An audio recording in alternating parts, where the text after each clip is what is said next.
Welcome to Shashi TV. నేను మీ Pavan. After Pahalgam attack తర్వాత ఇండియా చాలా క్రూషియల్ డెసిషన్స్ తీసుకోవడం జరుగుతుంది. ప్రతి డెసిషన్ వెనుక పాకిస్తాన్ భయపడుతూనే ఉంది. ఇండియా ఏం చేయబోతుంది, నెక్స్ట్ ఏ నిర్ణయాలు తీసుకోబోతుందని చెప్పేసి. మొన్న మోడీ గారు తీసుకున్న 5 ఏవైతే రూల్స్ తీసుకొచ్చారో, సింధు జలాల ఒప్పందం క్యాన్సిల్ చేసుకోవడం కానీ, వీసాలు తీసుకొని వెనక్కి తిరిగి వెళ్ళిపోవడం కానీ, అంటే ఈ 5 ఈ నిర్ణయాలు తీసుకోవడం వల్లనే పాకిస్తాన్ దడదల్లాడిపోతుంది, పాపం అల్లాడిపోతుంది వాటర్ లేక.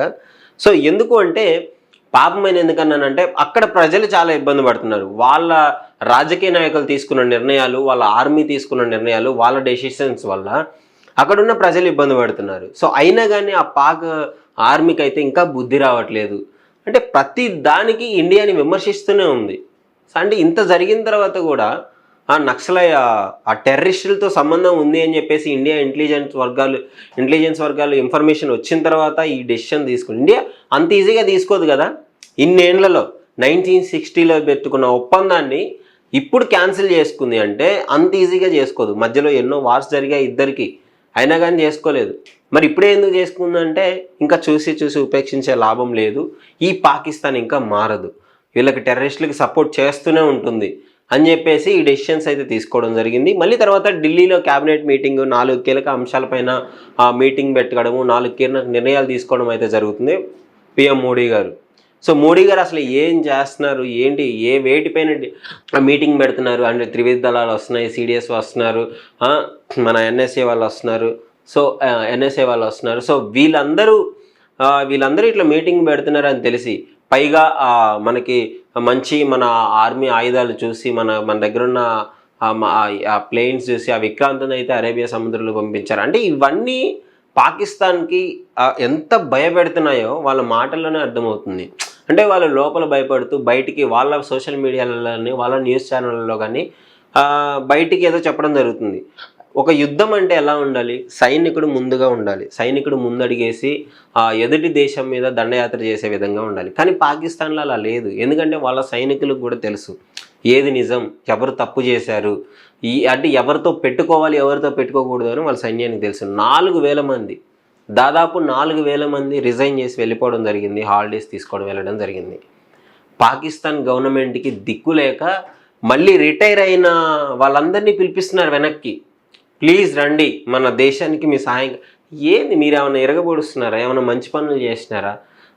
చేసిందే ఇంకా చెప్పుకోకూడదు, నేను ఆ విధంగా మాట్లాడకూడదు అలాంటి మాటలు. కానీ టెర్రరిస్టులకి సహాయం చేసి, టెర్రరిస్టులను పెంచి పోషించి, ఎదుటి దేశాలకి, పక్క దేశాలకి నీకు ఎవరైతే పడదో ఆ దేశాల మీదకి వాళ్ళు పంపించి, వాళ్ళందరినీ చంపేసిన తర్వాత ఆ నిందని టెర్రరిస్టుల మీదకి పక్కకి నెట్టేసి మనం సేఫ్గా ఉందాము, ఆ దేశాలు నాశనం అయినా పర్వాలేదు అనే బుద్ధి ఈ పాకిస్తాన్కు ఉంటుంది. అలాంటి దేశానికి వాళ్ళ సైనికులే మేము రాము అని చెప్పేసి చెప్తున్నారంటే ఇంక మీరు అర్థం చేసుకోవచ్చు, పాకిస్తాన్లో ఉన్న ప్రజలే పాకిస్తాన్ మీద, ఆర్మీ మీద, వాళ్ళ రాజకీయ నాయకుల మీద తిరగబడుతున్నారు.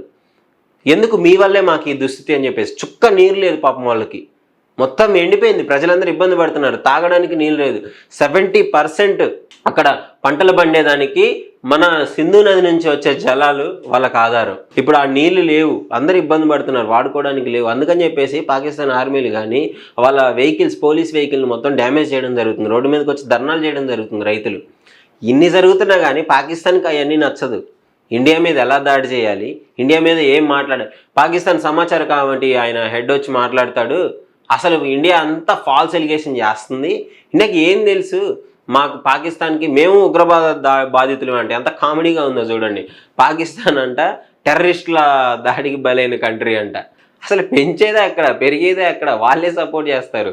అలాంటిది వాళ్ళు మాట్లాడుతున్నారు, మాకు చాలా మేము బాధితులమే, మేము కూడా ఇన్వెస్టిగేషన్లో ఏది నువ్వు సపోర్ట్ చేసేది?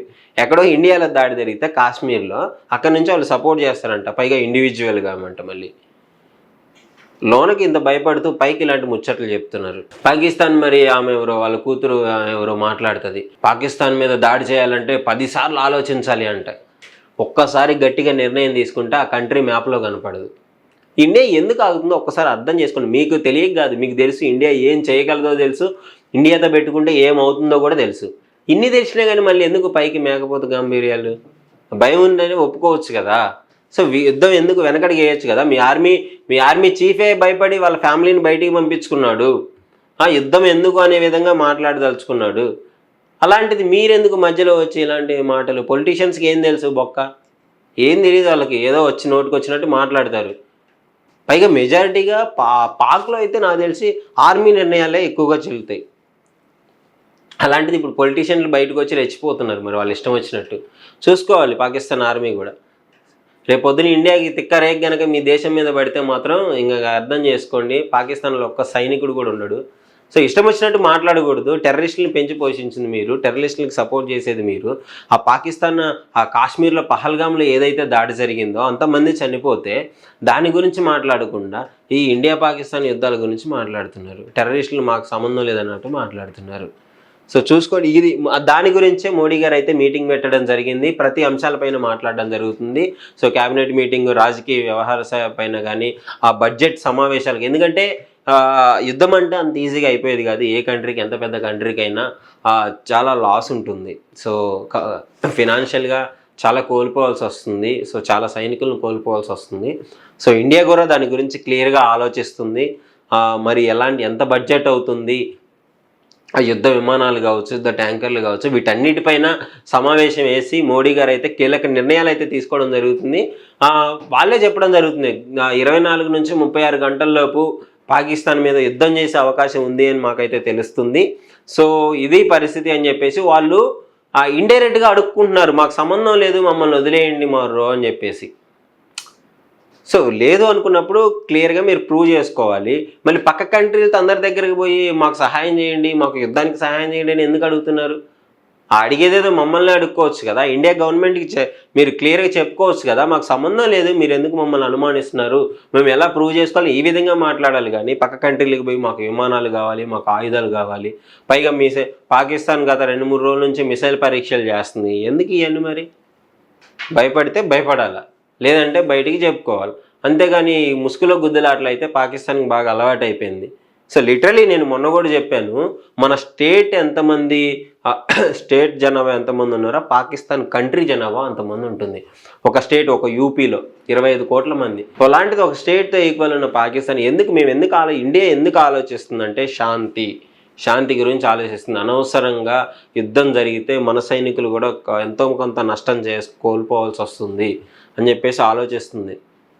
ఒకసారి కనుక ప్రతి సైనికుడు ఈగర్లీ వెయిటింగ్ పాకిస్తాన్ మీద యుద్ధం అంటే. ఎందుకంటే పాపం వాళ్ళు ఉపేక్షించి ఓపిక బట్టి దాడులన్నీ కాశ్మీర్లో అయితే నాకు తెలిసిన వివరాల ప్రకారం స్టార్టింగ్ ఎర్లీ స్టేజెస్లో ఇండియన్ గవర్నమెంట్ మీద ఇష్టం వచ్చినట్టు మాట్లాడడం, ఇష్టం వచ్చినట్టు అవమానపరచడం జరిగింది కాశ్మీర్ ప్రజలు. అలాంటిది ఇప్పుడు అదే కాశ్మీర్ ప్రజలు మేము ఇండియాలోనే ఉంటాము, మాకు ఇండియానే నచ్చుతుంది అని చెప్పి మాట్లాడడం జరుగుతుంది. ఇక అర్థం చేసుకోండి మీరు పాకిస్తాన్ ప్రజలు కూడా ఏ విధంగా మారిపోయారు. సో అది మోడీ కీలక నిర్ణయాలు అయితే తీసుకోబోతున్నాడు. ఈ 4 సమావేశాల్లో ఏ నిర్ణయమైనా చాలు పాకిస్తాన్ మట్టుబెట్టుకోవడానికి. సో ఇండియన్ గవర్నమెంట్ కూడా రెడీగా ఉంది యుద్ధానికి అయితే. సో మరి పాకిస్తాన్నే కనుక టెర్రరిస్టులకి సపోర్ట్ చేసి క్లియర్గా ఇన్ఫర్మేషన్ ఉంది, అన్ని కంట్రీస్ కూడా మనకే సపోర్ట్ చేస్తున్నాయి. యుద్ధం అంటూ జరిగితే మాత్రం పాకిస్తాన్ లిటరలీ ఓడిపోవడం అయితే జరుగుతుంది. ఇది అందరికీ తెలుసు. చూడాలి మరి మోడీ గారికి ఇండియన్ ముస్లిమ్స్ కూడా చాలా సపోర్ట్ చేయడం జరుగుతుంది. యుద్ధం చేయాలంటే మేము కూడా మోడీ గారితో సపోర్ట్ చేస్తాం. అంటే కులమత భేదాలు అన్నీ పక్కన పెట్టేసి ఒక మానవతా దృక్పథంతో ఇండియా మీద జరిగిన జాడికి మన ఇండియన్ జనాలు 26 మంది చనిపోయారు. దీనికి మేము కూడా బాధపడుతున్నాము. ముస్లిం అయినంత మాత్రాన ఉగ్రవాదులు ఉండరు. మోడీజీ ఓకే అంటే మేము వెళ్ళి యుద్ధం చేయడానికి రెడీ అని చెప్పేసి మాట్లాడుతున్నారు. సో అది ఇండియా అంటే అందరూ కలిసిమెలిసి ఉంటారు, ఏ మతమైనా ఏ కులమైనా. అలాంటి ఇండియాని టెర్రరిస్టులు పంపించి కావాలని చెప్పేసి వీళ్ళ హిందూ మతాల మధ్య, హిందూ క్రిస్టియన్లు ముస్లిమ్స్ మధ్య గొడవలు పెట్టడం చూస్తున్నారు. సో అదైతే అవ్వదు. సో అసలు మీ అభిప్రాయం ఏంటి, ఈ విషయాలపైన మీరేమనుకుంటున్నారు అనేసి డెఫినెట్గా కామెంట్ రూపంలో అయితే తెలియజేయండి. Thank you.